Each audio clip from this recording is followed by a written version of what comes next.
విషాదానందం రచించింది doctor Ramya Swaroop.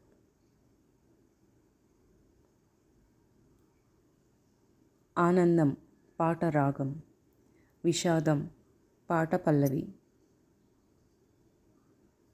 ఆనందం స్వభావం, విషాదం దైవభారం.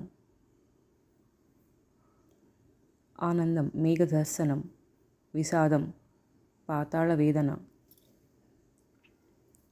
ఆనందం నలుగురిలో సందడి, విషాదం నాలుగు గోడలలో నిశ్శబ్దం.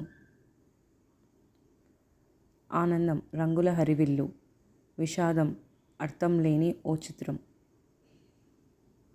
ఆనందం భరతనాట్యం, విషాదం రుద్రతాండవం. ఆనందం తేలికైన ఆనంద బాష్పాలు, విషాదం భరించలేని కన్నీళ్ళు. ఆనందం పట్టలేని ఇష్టం, విషాదం పట్టరాని అయిష్టం.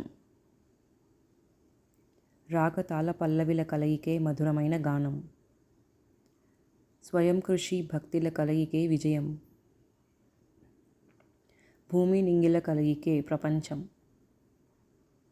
సందడి నిశ్శబ్దాల కలయికే సంపూర్ణం. నవరంగుల కలయికే విలువైన బంధాలు, సర్వనాట్యాల కలయికే కళ. ఆనంద విషాద కన్నీళ్ళ కలయికే జీవన మార్గం, ఇష్టాయిష్టాల కలయికే ఓ అందమైన సంబంధం. ధన్యవాదములు. ఇలాంటి మరిన్ని వీడియోస్ కోసం సబ్స్క్రైబ్ చేయండి. రమ్యమైన రచనల సమాహారం.